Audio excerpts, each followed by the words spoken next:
thank you all for signing up. We've got 108 people in it now, so thank you all for joining. It's been a bit of a mental week. Seems like the online version is very popular. Just to, I think everyone's still muted, so that's great. So if you could keep yourselves muted whilst we're doing the session, just because there's so many of us. If you've got any questions, you can use the chat function, and we'll be keeping an eye on the chat, and there'll be opportunities to ask questions throughout. We are recording this session also, so we can upload it to our website if anyone has been unable to make it due to on-call commitments. So we'll get started. So welcome to ATSP. There's a few faculty members on this call. So there's myself and Christiane. I am F4ing at the moment, so kind of winging it, but starting anaesthetics in August. And we've got Hayley, Kushan and Alice on the call as well. There's a few more of us that have been able to make it tonight due to nights and things like that, but we'll all be speaking throughout this presentation, so we'll introduce ourselves and give you the opportunity to ask any questions as we go through. So we'll go through what is ATSP and why we do it. Now, usually when we run this session in Wythenshawe and Warrington Hospital, we ask for a show of hands as to how many of you received ATSP last year when you were started as a new F1. Obviously, during the online session, it's very difficult to do that, but on the feedback form, what we will be doing is asking you if you attended ATSP when you started your F1. So when you get the feedback form, if you could let us know via that way. We'll go through a few teaching ideas. Luckily, we managed to record some videos before coronavirus and before lockdown. We just coincidentally managed to time it very well. So thankfully we did that, and we've got some example demonstration videos to show with you. So hopefully they'll play okay on the shared screen. And we'll go over some hints and advice as well. So of course, due to social distancing, depends on your trust how you're going to be able to run ATSP. Every trust is going to have different formats, different rules, and how they're going to socially distance everyone.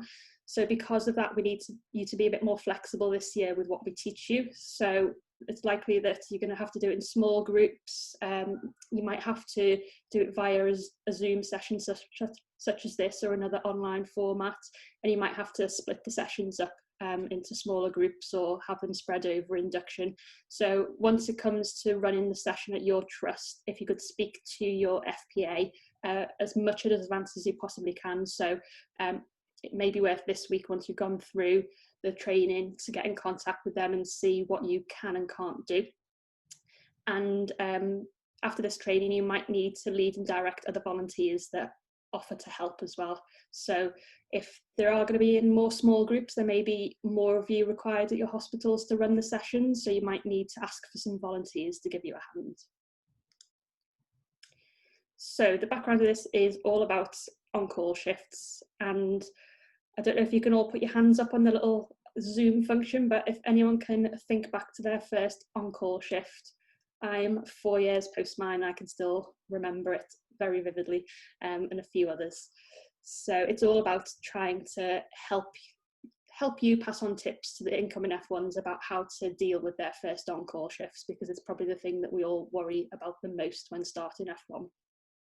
You might find that the F1s that are incoming to you will be a bit more prepared, because they may have been doing the sort of intermediate F1 during, because, you know, obviously they may have had their medical school shortened and they've been put onto the wards a bit earlier than anticipated. So they might be a bit more experienced with hospitals and how things work and how on-calls work. So it all depends on who's coming to you.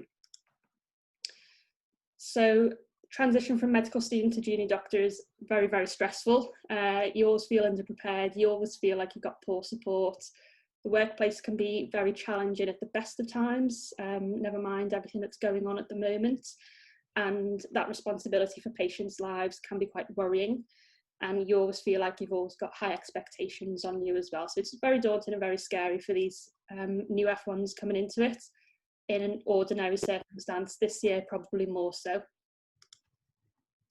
So this is an interactive peer-delivered teaching programme. So it's current F1s, such as yourselves, who are coming towards the end of their F1, have been through it all and teaching your peers. So it's interactive as possible, but of course we might have to be a bit more flexible this year. It goes over some common acute presentations that a new doctor is likely to see whilst they're on call. And it's just to give you some, give the new F1s some structured basics that they can do before seeking senior help.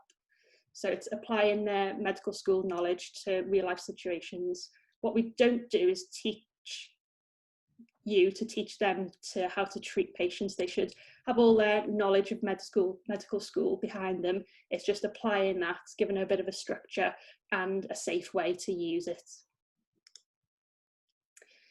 So with ATSP, our aim is to cover the middle of these two areas really. So I felt in medical school, you get taught the life-saving stuff very well. You get taught your A2E assessment very well. A lot of new F1s have been on ILS, if not ALS, and all other sort of life-saving courses. You get taught that very well. And then you also spend a lot of time in the community and GP, talk about red flags and chronic disease management, and communication's very high up on the list as well. What hospital medicine tends to be in the middle. Particularly on the wards, and that's the type of patients that these new F1s on call are going to be coming into contact with the most likely. So hospitalised patients on very busy wards, they've got the potential to become very unwell. Subacute presentations, so not the sort of patients you might see in resus, but in between the GP lands, so they've got the potential to become very unwell.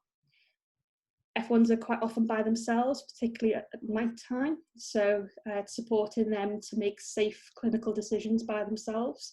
And what we preach is that patient safety is the most important thing at foremost. So observations and reviews, and time restraints as well. So teaching them how to best manage their time as much as possible. So the background of this, so there's us, the ATSP organisers. This is what we're doing now. So we're teaching you as current F1s to teach the prospective F1 doctors coming in. So we're at phase 1 teaching the facilitator session, and then phase 2 will be you guys teaching the new F1s that are coming into your hospitals. So ideally, again, this is going to be quite flexible. So the session itself, you should hopefully be allocated a good couple of hours during your shadowing or induction week to deliver the session. We say about 3 hours, but of course it depends on the size of the groups, how many F1s are at your hospital, and the format that you're going to be able to be allowed to take in the summer. So we'll go through an introduction, a systematic way in how to answer bleeps, documentation, and then common on-call scenarios. So when you're running your sessions at the hospital, role play is a method that we found very, very useful, and it might be scary for the new F1s coming in to take part in role play, but it is a very effective way of running these type of sessions. We'll provide you all with a PowerPoint presentation to use. You can adapt that if you want, add in anything that's relevant to your hospital, and it's aim to be as interactive as possible and promote any discussion. If you can, have a break in the session. Of course, if it's quite lengthy, a couple of hours long, give your new F1s a break, and bringing some treats always goes down very well as well. And I found that the ATSP teachers, when I had my teaching session as a new F1, they were friendly faces then throughout the year. So it's nice to sort of get your face known to the new F1s, and they'll probably be very grateful when they see you as maybe a senior helping them when you're on call as well. So going through answering bleeps. Before the bleep itself and the content of the bleep, teaching them how to use a bleep is probably a very good thing to do. Don't know about anyone else, but certainly when I started F1, we were all given these bleeps. No one taught us how to use it. No one taught us how to turn it off, the most important thing. No one taught us how to silence it or see a bleep that you've missed or get the number back. So just going through how a bleep works has proved very useful. So that might be a suggestion to talk through in your session. But the bleep itself, so stress the importance of finding out the reason why they've been bleeped, getting a quick background from the patient and any clinical information. Giving out instructions. So certainly I learned this as we went through, in that you put the phone down and you realise that you've not asked the nurse to get certain things ready for you. There's plenty of things you can be asking nurses and ward staff to be doing for you whilst you're maybe tied up doing something else. So letting the F1s know that that's perfectly reasonable for them to do. They can ask nurses to get the notes and Cardexes ready. If you're still on paper prescription charts, particularly at night time, finding anything can be a nightmare. So just having those ready for you when they reach the wards is massively time saving. Getting any equipment together. So if you might want to ask them to get equipment together to get some bloods or get the ECG machine, and then asking them that it's okay to, encouraging that it's okay to ask for things to get done prior to them seeing the patient as well. So if you can, I don't know, request an ECG, get some bloods for me, take a venous blood gas. There's lots of things that as you progress through your F1 that you become familiar with asking ward staff to do, but these new F1s incoming, it's probably not even entered their minds that that's something that they could do. Prioritisation, so the bleeps, obviously we've all been on call as F1s, your bleep sometimes will just not stop going off and you've got to have a safe way of prioritising who you're going to see first. Encouraging them that it's absolutely okay to ask for senior help, and it's probably one of the most important things. When you start F1, you feel like you can't ask anyone for help. So letting them know that that's absolutely fine and encourage them to do that as well. It might be that you're going to be one of their seniors, so just having a friendly face to tell them that that's okay very much helps. And then go through any local policies as well. Depending on what hospital you're at, the intranet can be varying sort of user-friendly. I know at my hospital, certain things can be very difficult to find on the intranet. You can't just say, type in acute kidney injury and the AKI pathway comes up. You have to go on a bit of a tour around the website. So if there's any particular policies that are commonly used or that you use while you're on call that you feel like would be helpful to let the new F1s know, that might be something to introduce into your session as well, just letting them know where they can locate those. In my ATSP session when I had it, someone brought up the intranet onto the PowerPoint screen and they sort of took us through it and gave us some tips and links about where to find things, and that was probably one of the most useful things of the session as well. So teaching them to take a systematic approach. So the endobedogram, so encourage them to eyeball and talk to the patient. Whenever you see a patient on call, I'm sure the first thing that all of us do is go up and walk up to them and eyeball them, and it gives you a bit of an idea about whether you've got a bit of time to sit down and read the notes and go through everything prior to seeing them a bit more thoroughly, or whether you need to start managing them now. So encouraging to go through all the observations in an ABCDE approach, flick through the notes and all the medications that the patient's on, look at any recent results, so this is likely on computer systems, so getting any blood results, imaging results, and giving them a bit of a system to work through the investigations, and then compiling it all into a problem list and making a safe plan of action. So documentation, again, something that we do every day, and now you've been working F1s for nearly a year now. You are probably well used to and have your own system about documenting, but these sort of incoming F1s might be a bit different because they've likely been working on the wards during coronavirus, but giving them a bit of a structure about how to document their notes is very useful and very important. So it's focusing on, a lot of the time they're by themselves. We're not practicing defensive medicine, but we are encouraging safe practice. So giving them a systematic approach. And we've got an example of some documentation structure as well that we'll show you later on in the slides. This is all in the ATSP booklets also that we've gone electronic completely. So we'll email out the the booklets to your FPAs for distribution also. Oh, here we go, got the example now. So I still use this approach now when I'm working in A&E to document my examinations.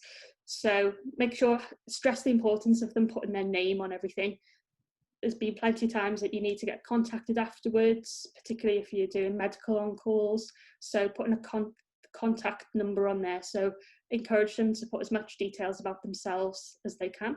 Of course, making sure everything's got the patient's identifiers on. And then I still use this A to E approach when I'm documenting my examinations.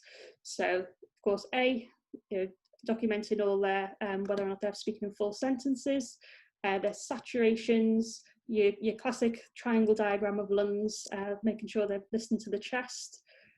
C, moving on to their heart rate and blood pressure. So going through all the observations and encourage them to document all of these down to show that they've looked at them.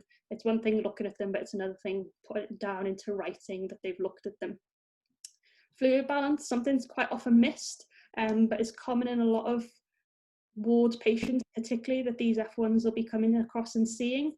So getting them to look at fluid balance charts, quite often they're written on some pieces of paper within a nurse's folder, so not quite as easily as accessible. So if you encourage your F1s to at least bear that in mind, that fluid balance is there to be looked at, found somewhere and documented. So yeah, documenting your heart sounds and your any signs of peripheral edema, the JVP, mucous membrane, so just their general hydration status. D, documenting their temperature and either their GCS or AVPU score or their AMT. BM, so never forget glucose. So, explain that to them, that glucose is an important thing to get written down to at least show that they've looked at it, checked it, and that they've got it documented. And then any other relevant examinations, so abdo exam, PR exam, whether or not they've got a catheter in. So investigations, so blood tests, always good to encourage them to look at the most recent results and document the previous results and then compare the two. I tend to write my current ones and then my previous ones in brackets, but this is a much clearer way of putting it. So history, so any relevant past medical history. So for this patient with a blood in their catheter bag, have they had a recent TERP? Have they ever had this problem before? When was the catheter put in?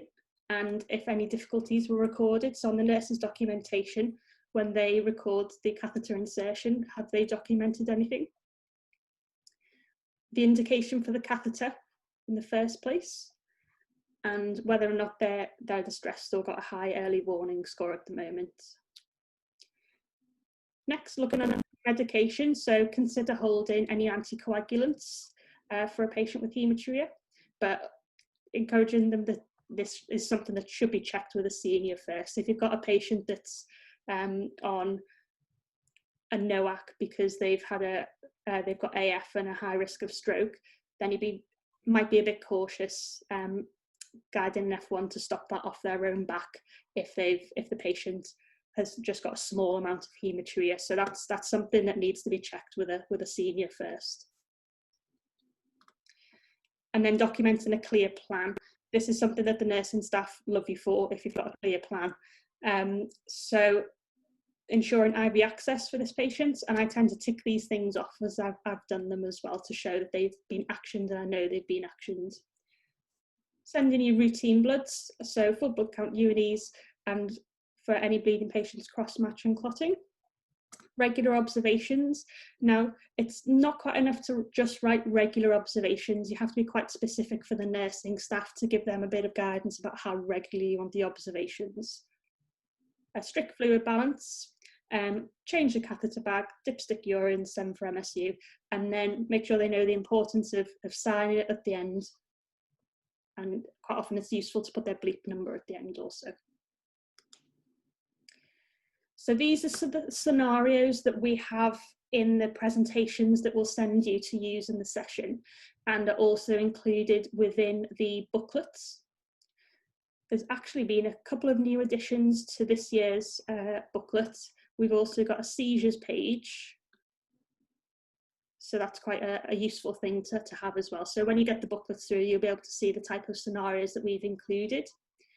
When you go through these scenarios, you might not have time to go through them all, and we wouldn't expect you to run through them all with the new F1s as well.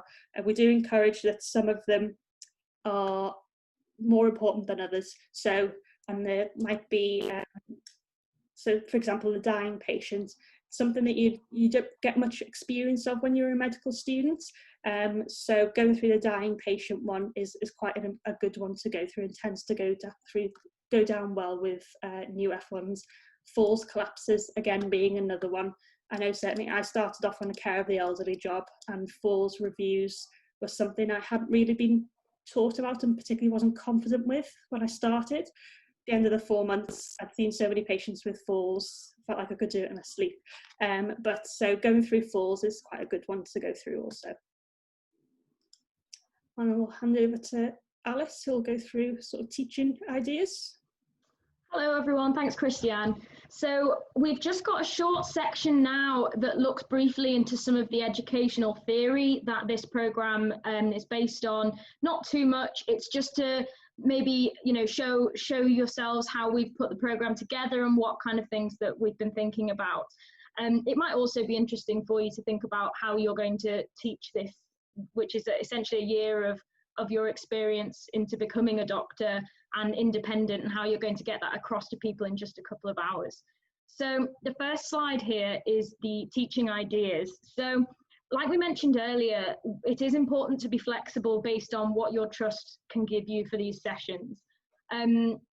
Ideally, things like role plays, if you do have a sim lab or any mannequins, that can be really useful to really engage people and show them exactly how we want them to interact with patients. I found personally, when I had the session, when I started, the props, things like protocols and, you know, the exact screens, the intranet, etc., that you're going to be using was really helpful just to see, you know, in real life what you're going to be dealing with. So especially if you're in a trust that uses things like Cardexes or things, that can be really useful. So if we just click onto the next slide. So the first thing is about competence and how competent you think you are. So we just have a sort of very basic structure here that shows you may be lacking a skill and not aware of it, as we expect a lot of the new F1s to be. Specifically, I think this applies to things like communication and prioritization and working with the ward staff, because I think that is something that comes with experience. So they may not realize that they have to, as Christiane mentioned, make explicit to the nurses what you need done and when, what to look out for, or if you're concerned about someone. So that may not be something they've considered before, and something you can introduce in your sessions. Hopefully then they'll be aware if there's a skill that they lack.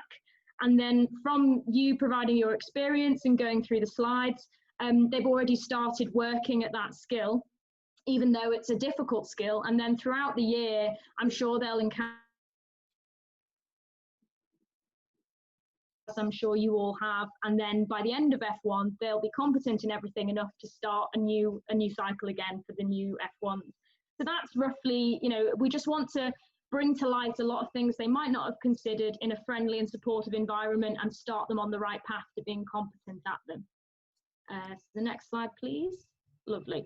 This just demonstrates that really. When you start, you know, with your unconscious incompetence and you're a complete novice, it's difficult to gain skills if you're not aware of what you need.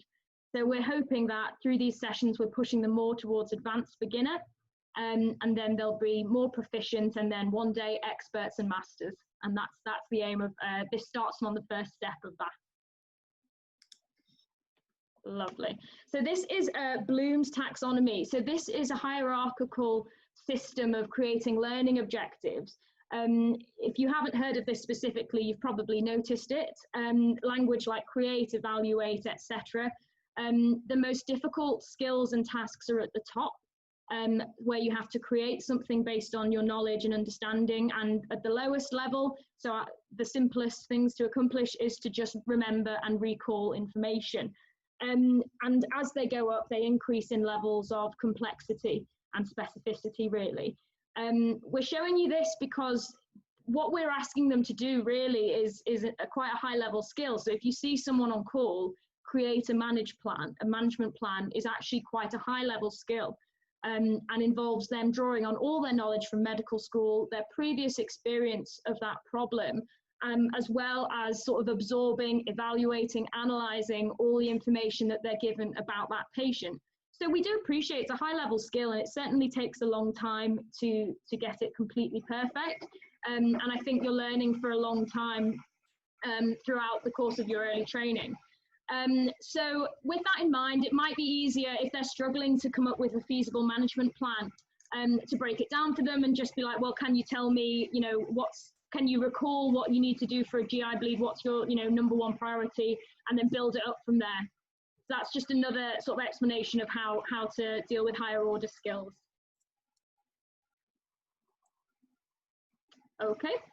So the 70-20-10 model. So this just demonstrates that 70% of knowledge will come from doing the job. 20% comes from informal learning, observing others and incorporating that for yourself. And 10% will come through the formal training that we give people. So we're more than aware that what we're doing isn't necessarily going to solve all of their problems and give them all the answers for F1. As I'm sure you'd all agree, literally doing the job is the best way to gain experience and to answer a lot of your own questions as you go along. But I think it's important that what we're doing is sort of formalizing what they learned from medical school and you know, going over the same information again. And then from observing us and what we can offer from our personal experiences can be very useful and push them a bit more towards completely understanding the subject matter.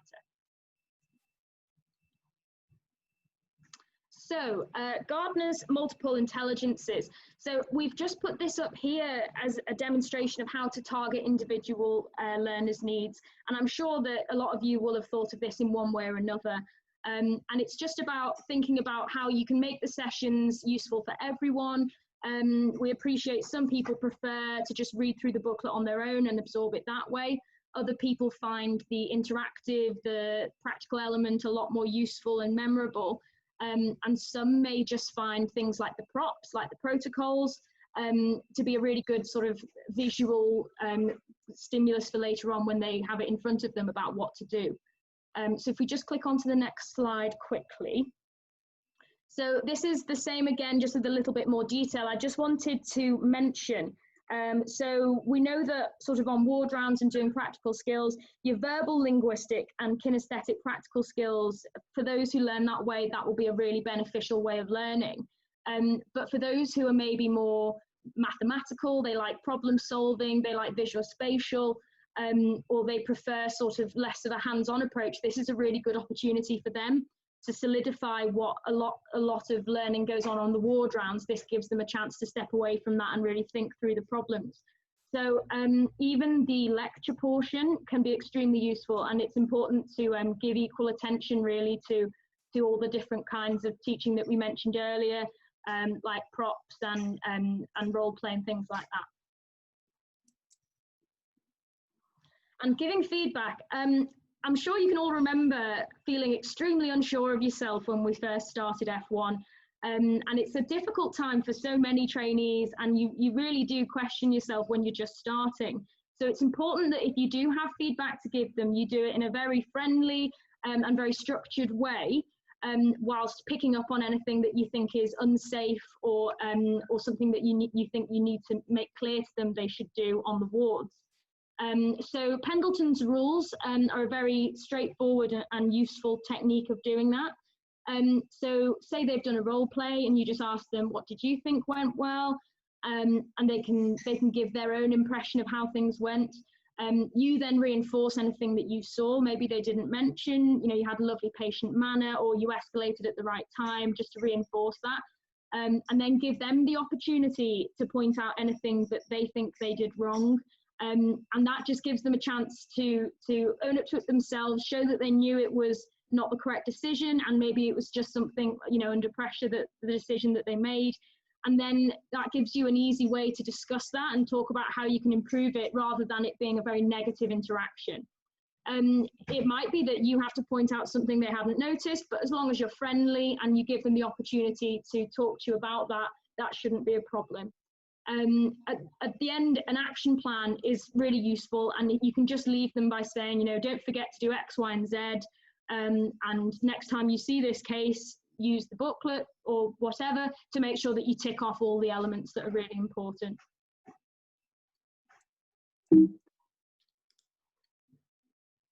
Okay. So we've not had any questions so far yet, but if anyone does think of anything as we go along, feel free to type them into the chat box and we can come back to them later. Fabulous. So what we'll do now is, like I mentioned earlier on, we recorded some videos prior to lockdown. I just have to put that disclaimer out there that they were recorded earlier last year. So we've got some demonstration of some scenarios that you will come across. So it's a good idea in your sessions to demonstrate, for example, how a bad way to deal with a bleep, a good way to deal with a bleep, and then to go through those little scenarios with your group to feedback on those, what they thought went well, what you thought could have been improved. So I shall just get those videos up.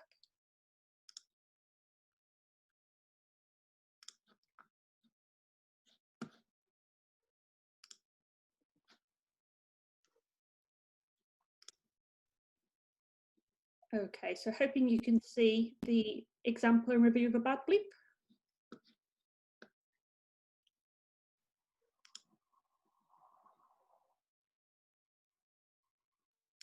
Struggling with sound here.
So we've just had a,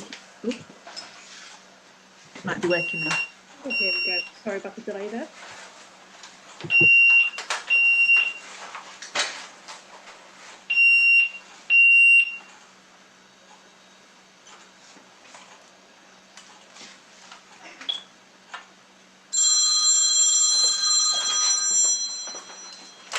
Hello.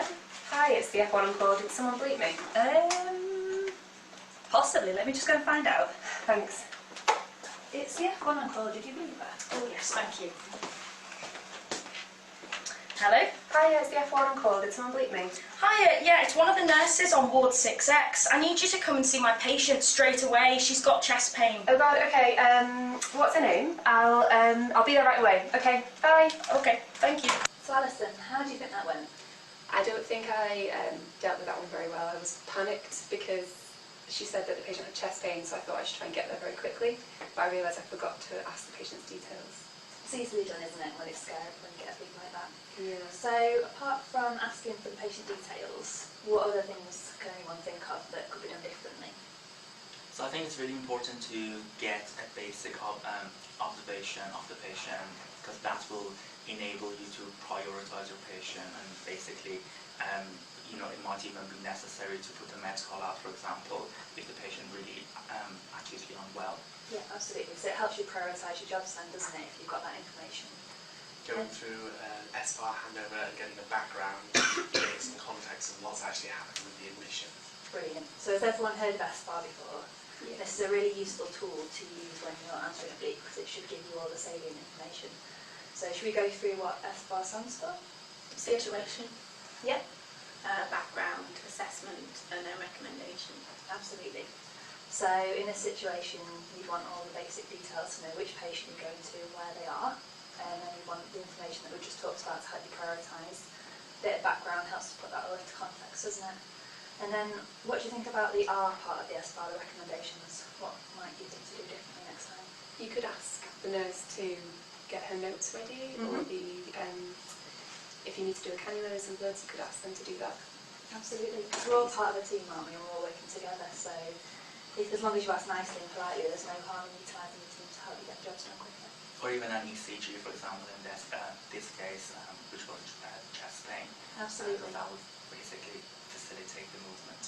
Yeah, that's great. Super, well done. Okay, so we'll just go through the bad bleep demonstration. So that was the bad bleep, and we'll just go through the good bleep demonstration. Hopefully sound will be on our side this time. Yeah.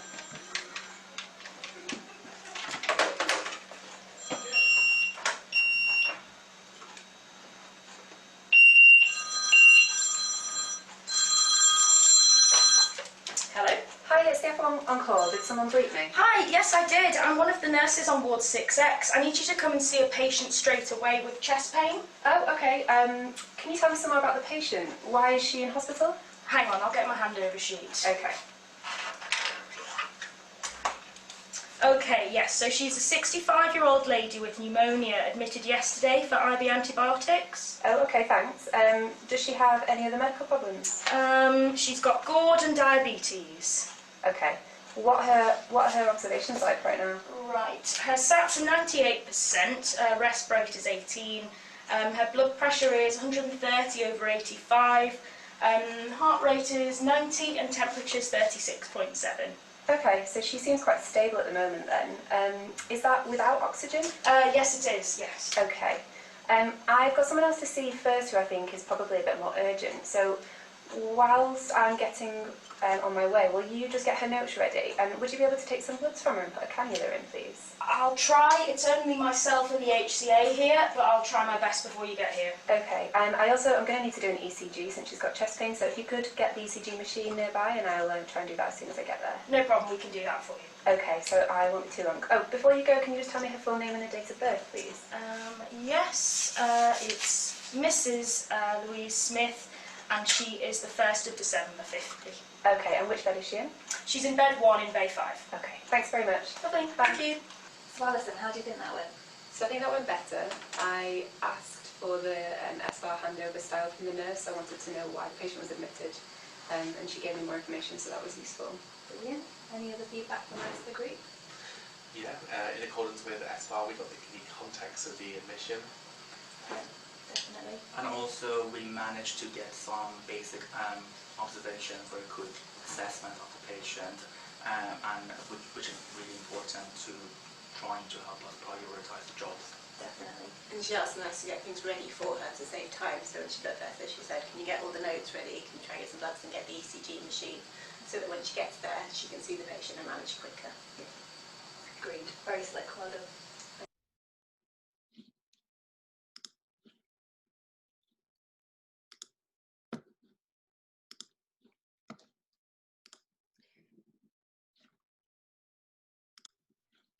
Okay, so that was the example and review of a good bleep. Now we'll go through an example review and of a good examination of a patient. We'll give you a structure to go through that. So you've arrived on the ward, you come to see your patient. What would you do next?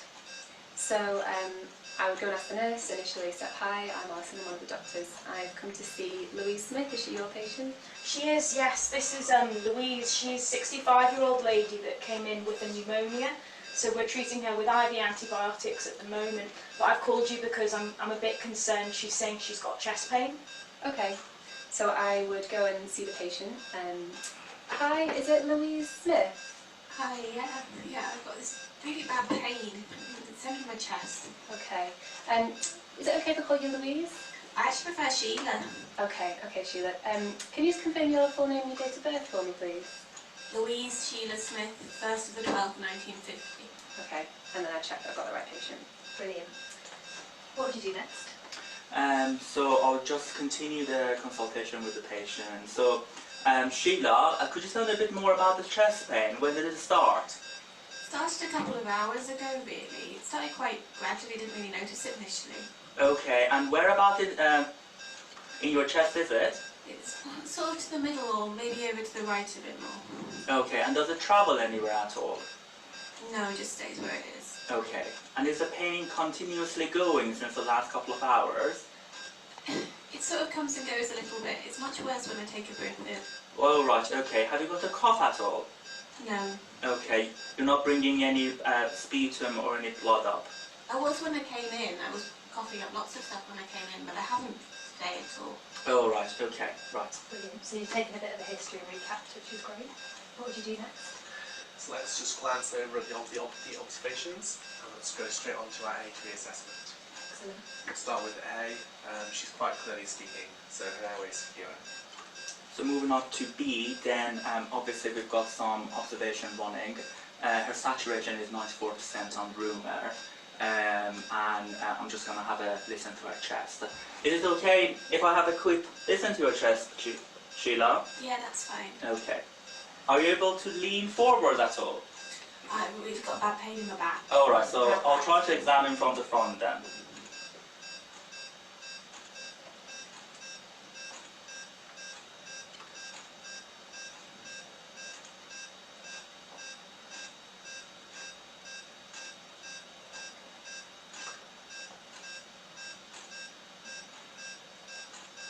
Okay, that's great. Sheila's got equal air entry bilaterally. And then moving on to C, I check her pulse, which I can see over there is 116, so I just have a feel of her wrist as well and check that that's regular. I will check her blood pressure, which is just been done and it's 96/59, so slightly on the low side. I'll check her capillary refill as well, which is less than 2 seconds, and then I'll also have a listen to her chest for her heart sounds as well, which are normal. Great. What's next? So for D, disability. So we'll shine a light into her pupils and check her reflexes. She's GCS 15, and she's moving her arms. She's speaking and her eyes are open. I'll also have a quick feel of her tummy as well, to make sure there's no abdominal tenderness. Great.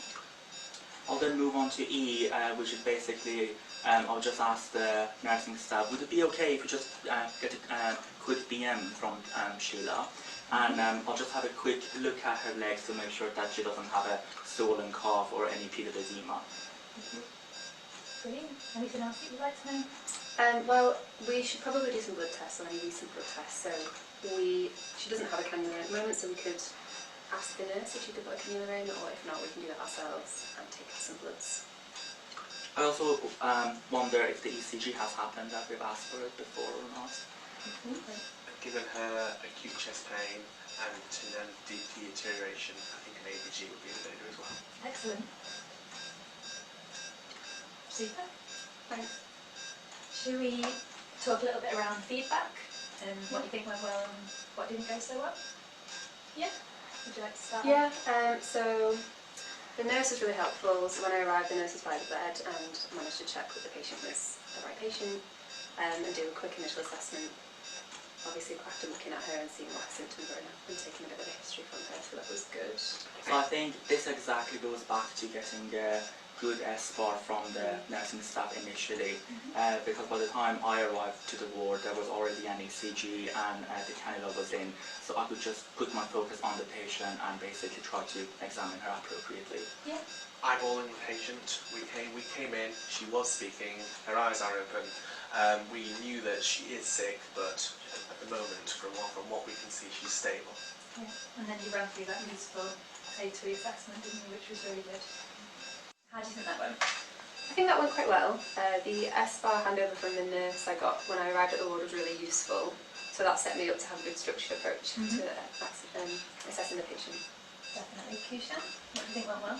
I think we managed to get a concise yet thorough history from the patient.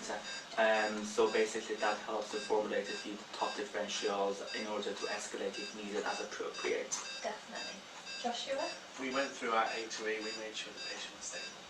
Absolutely. And it was nice and structured from that point of view, wasn't it? Is there anything that you would have done differently? I think when I was doing C, I forgot to ask for bloods and a cannula, so obviously I would do those things or ask for those things. Brilliant. And that's where the ATSP material might be quite helpful because it can sometimes prompt you for things that you've forgotten. Kushan, anything else you would have done differently? Yeah, I think when I was covering the E component, I forgot to ask for temperature, which obviously is quite important in this scenario.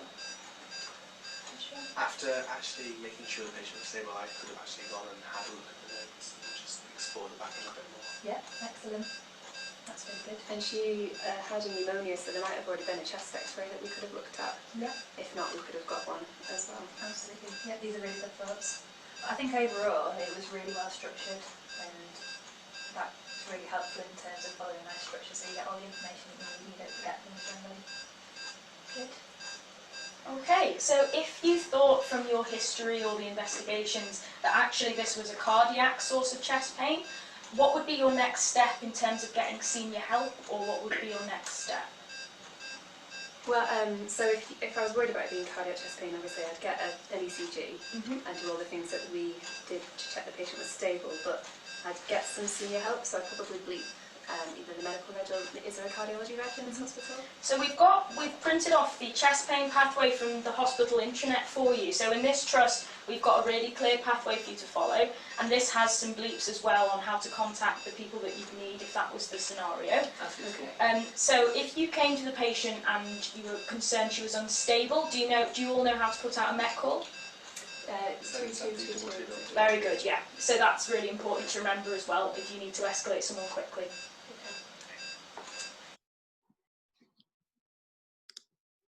Okay, so that's an example and review of feedback of a good examination, and that one highlighted demonstrating the use of pathways and protocols in a hospital as well, and making sure that the new F1s know how to trigger an emergency or MET call in your hospital.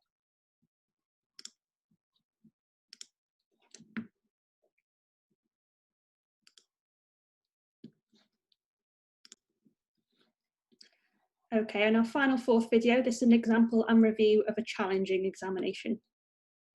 On the ward, you're going to go and assess the patient. What would you do?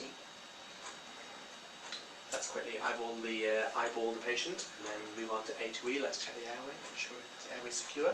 Absolutely, yeah. What would you do next?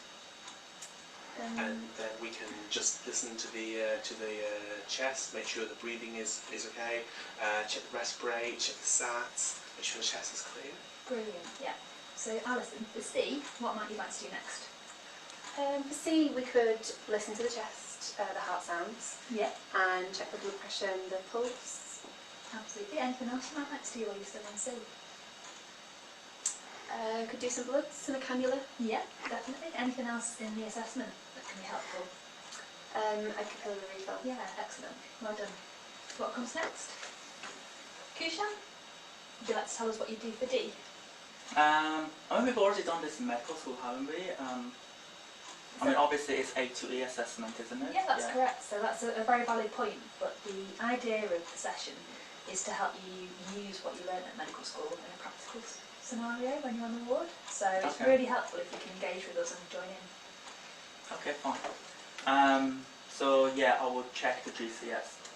Yeah. Anything else you might like to do for D? Not really. Can I think of anything else? It's quite obvious, isn't it? Just an A2 assessment. We could make sure there's no abdominal tenderness. Yeah, excellent. So it might seem obvious now, but sometimes at 3 o'clock in the morning it can be a little bit harder, can't it? So I think it's really good to recap. Anything else that you might like to do? Do you mind putting your phone away just while we're doing this? I'm actually checking guidelines about A2E. That's really good stuff, but I think that'll be better done later. So while we're all here together, do you mind just popping your phone away? Thank you very much. So if you came to E, what would you do? You could check the temperature. Yep, fabulous. And let's do a BM just to make sure they're not hypoglycemic. Brilliant. Really good stuff. So you completed your assessment. What might you like to do after that? Call the consultant. Okay, so depending on what hospital you're in, the way that you escalate to a senior will be different. In this hospital, if you were on call on a medical ward, your first port of call would be the medical registrar, and it's a very good idea to bleep them, let them know about a deteriorating patient first, and they'll be the first person to respond to that in a senior way. Even if that's the junior registrar, like an SC3? Yeah, absolutely, and they're usually on the same bleep 5130, so if you're on call and you want to escalate, you want some senior help, bleep that number and you should be able to get through. If after that you feel you need to escalate further, you can always call the consultant on their mobile, but I would certainly discuss with an immediate senior first. The other thing that's really important to mention, does everyone know how to put out a MET call? Obviously. Yep, that's right, so same in this hospital, 2222, if you think the patient's unstable and you need help immediately. Interesting. So during the sessions you may encounter lots of different FY1s and they might approach the session differently. We tried to show you in the video a few different types of problems that you might encounter during the scenarios. So Alison I was a shy F1 doctor who didn't really want to contribute much and was lacking quite a lot of confidence, so I relied on my peers to contribute in my place. Okay, so Hayley, how would you deal with someone that's not really participating, is a bit shy? So it's about being encouraging really, giving them some positive feedback to start with maybe, talking about what they've done well so far and giving them lots of encouragement. And then if they're still really struggling, you can have a little bit of a think about spoon feeding them some of the parts of the structure. So for example, say, what would you do for A? What would you do for B?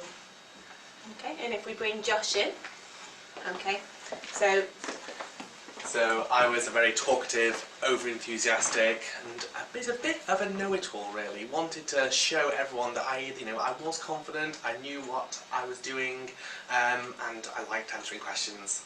okay, so it's a different type of challenge. How would you approach this type of doctor? So you're going to meet lots of different personalities and you will find that some people are a lot more talkative than others. So by all means let them start and let them have a chat with you, but if you're finding that they're dominating the conversation, then ask to go around in a circle, try and name people individually to move on to. And whilst being encouraging and positive, just try to ensure that they know that they can't speak the whole time. Okay, and then for Kushan we had the final example in our scenario. So I was trying to be the rude FY1 that basically was not engaging with the scenario, was on their phone all the time and was coming across really quite abrupt to the facilitators. So this is probably one of the more difficult ones that you'd have to deal with and has to be dealt with quite carefully because it can go wrong. Definitely. So we hope that you won't come across too many trainees like this. But if you do, I think it's really important to try and remind them why they're here and the whole point of the session. And ultimately, even the most senior doctors have got something new to learn. So just trying to remind them of that. And it's great that they're confident and it's great that they've got lots of information. So by all means, give them some praise and positive feedback. But make sure that they're not being too cocky or too confident because that can, of course, be quite dangerous on the wards.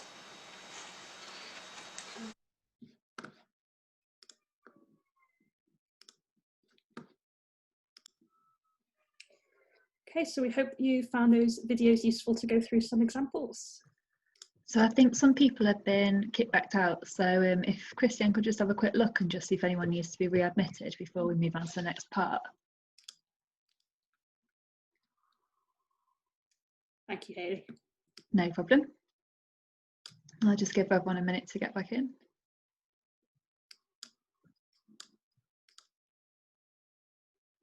Great. So for those people that we did leave during that video session, the videos will be available to watch back later. And really, they're just there to illustrate examples of how things might go in your session when you're facilitating. You'll always have a different range of personalities in there, and it's kind of working with what you've got really. So it's just to give you some tips and ideas, and they can be watched back again later if you need to see them again.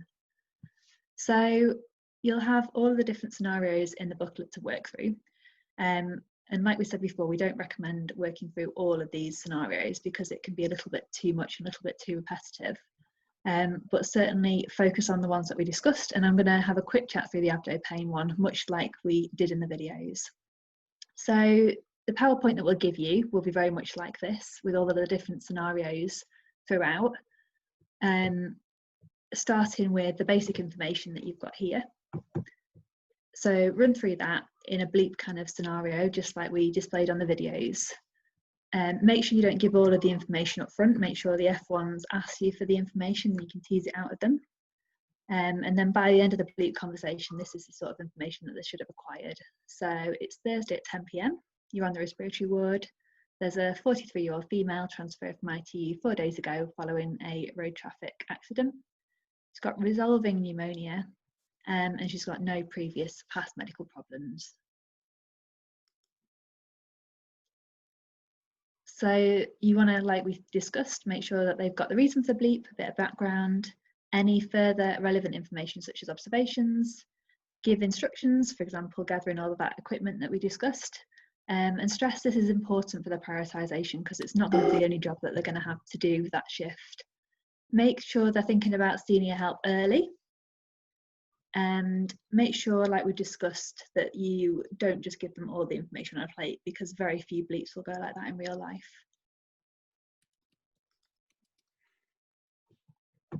And then you've got the second phase, which is where they go to the patient. Now, it depends really what kind of facilities you've got as to how you play this out. So if you are in a position where you've got the luxury of a simulation suite and you can maybe do a little bit of social distancing simulation, then by all means go through it like we did on the video. Otherwise, in reality, you're probably going to be going through people either around a table or, if you're doing it virtually, throughout the group virtually. But make sure that the first person has a little think about the interim things, eyeballing the patient, having a quick chat with them, gathering a little bit of information from the patient. Make sure that they run through things systematically from A to E. Make sure somebody mentions going through the notes and gathering all of the recent investigations, and then encourage the group to put all that information together and come up with an action plan. And then each slide scenario that we give you will have some important points towards the end of it. And even if you don't run through the scenario as a whole, it's worth just having a quick look at some of these things. For example, in this scenario, we might want to have a think about the causes for abdo pain, any medication that we might want to consider giving to help with the abdominal pain, and then any other investigations that might need to be done.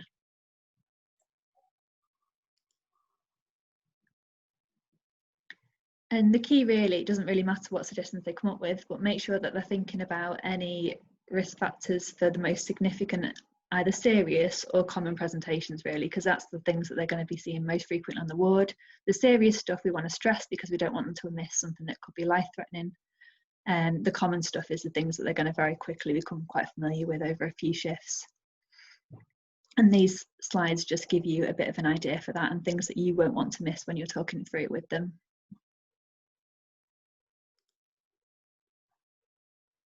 Like we said before, you really won't have time to go through it all, and we really don't recommend that you go through every scenario anyway, because it could get quite boring and repetitive.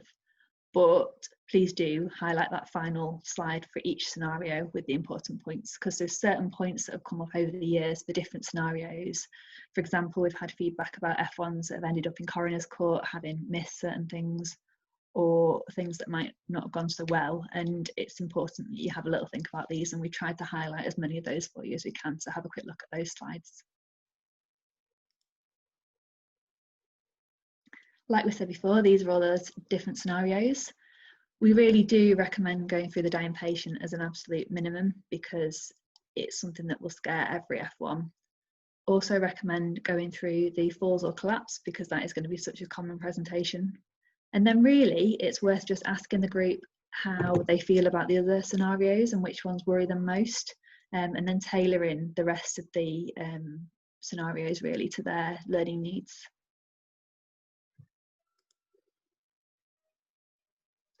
Just have a little quick look at the questions and just see if anyone's wanted to ask anything yet.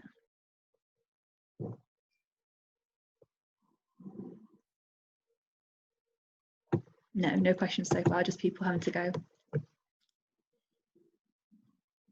So before the session, it's really important to have a little bit of a think about how you're going to run your session.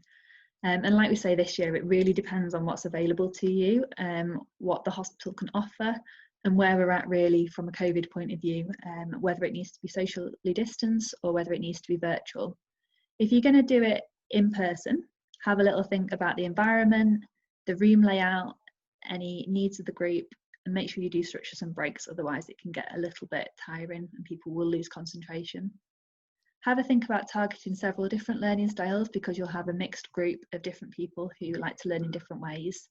And make sure you have a think about the timings. It's worth rehearsing and making sure your timings are done properly in advance. Make sure that you stress it's about being practical, it's about doing the job, it's not a test. We're not here to scare them or make them feel stupid. And that will help encourage them to be more engaged and interactive with the session.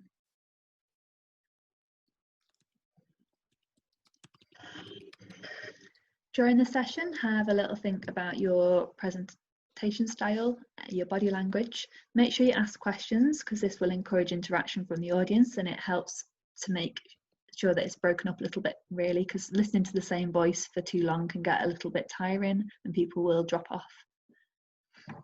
Make sure you've pre-divided the presentation. You know who's going to lead with which slides, so that it's nice and slick when you run through. Have a think about any anecdotes that you might want to include, and this always makes things seem a lot more realistic. If you can incorporate something that's happened to you over the last year, it'll make it a lot more realistic for when the F1s are taking in the information, and it will hopefully make it a little bit more memorable for them. Like we said before, it's really useful to show how to access the local guidelines and exactly where the most important ones are lurking on the internet. And use as many resources as you can to make the scenarios as interactive and as realistic as possible.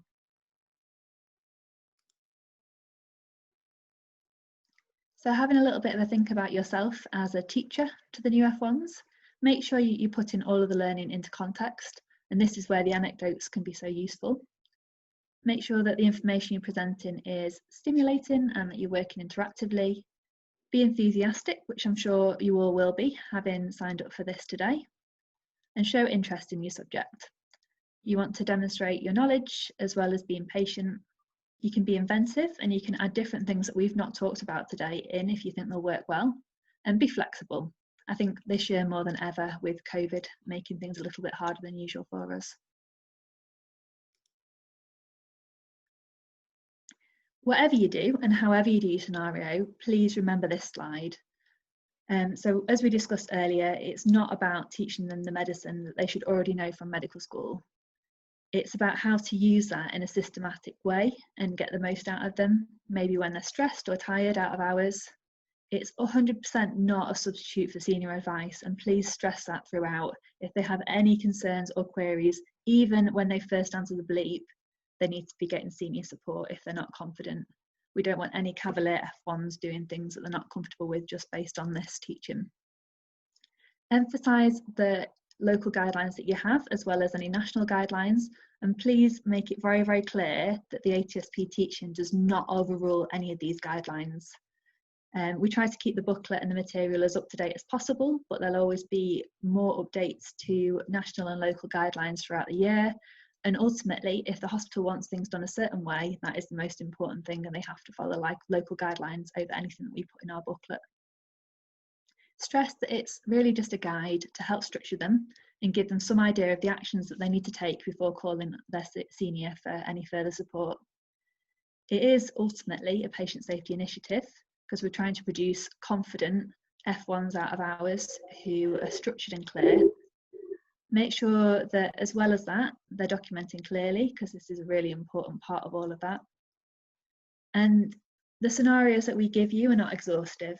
There are plenty of other scenarios that could potentially be introduced if you think they are important for the place that you work.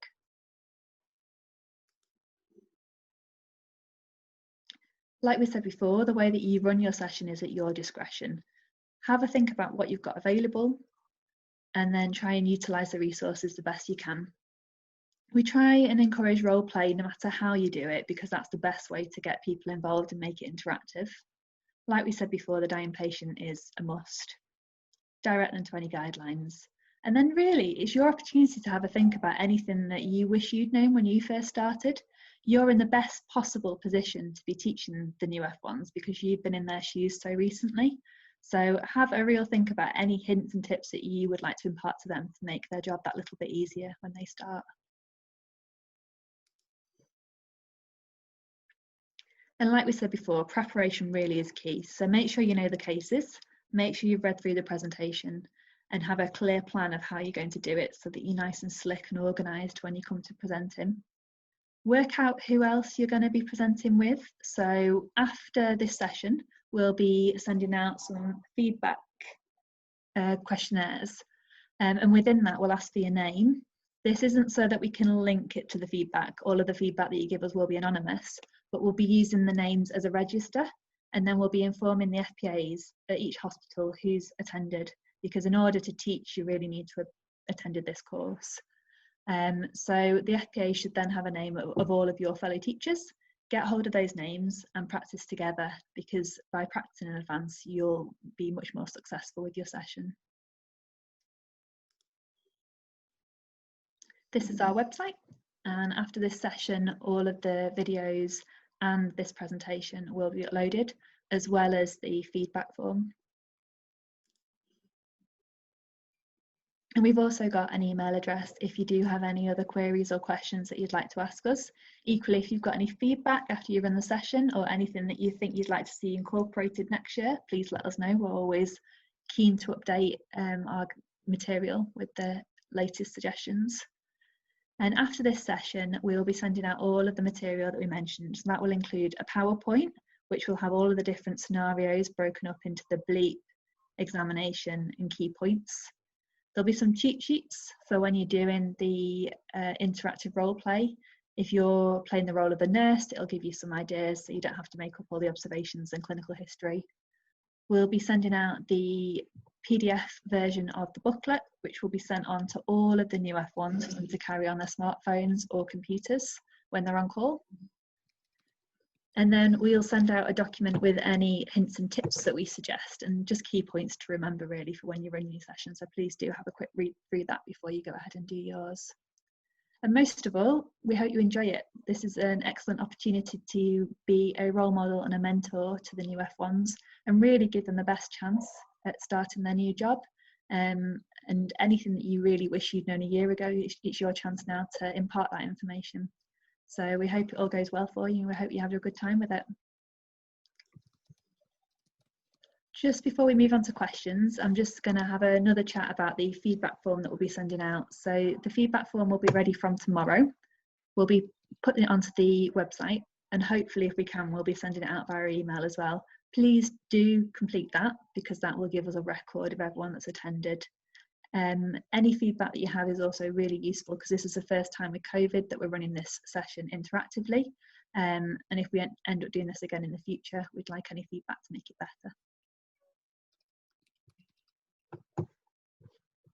So I'm just going to move on to any questions that we have now.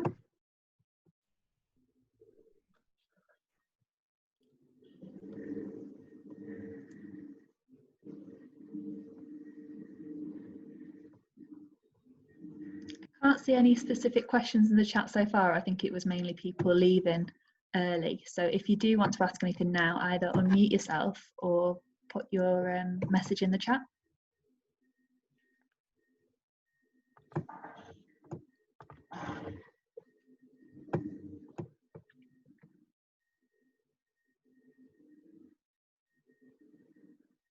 I can see one question that says, how can we be sure we can teach or still feel like an F1? Well, the beauty is that everything that you've done in the last year has prepared you to be the perfect teacher in this situation. The reason why we don't recruit people that are more senior is because they've already long lost touch with what it's like to be an F1. So you're already well ahead of any senior person that you could come across. So have confidence in your skills. You're the perfect person to be teaching this. So as long as you listen to everything we've said and take that on board, you are definitely going to be able to do this well. Any other questions before we wrap up?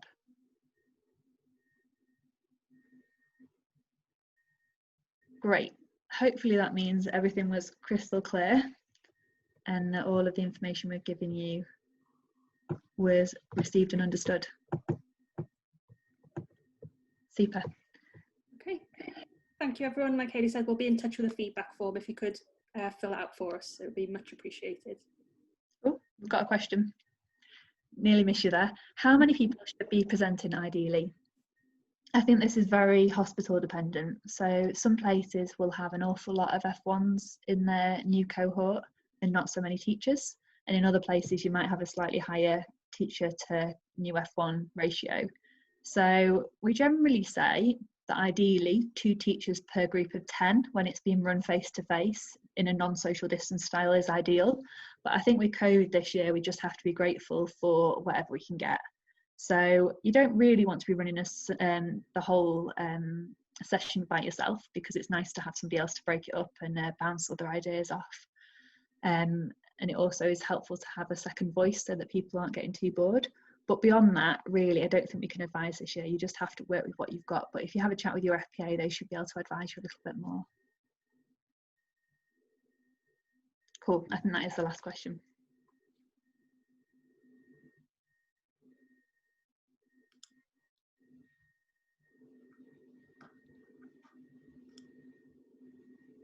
Cool.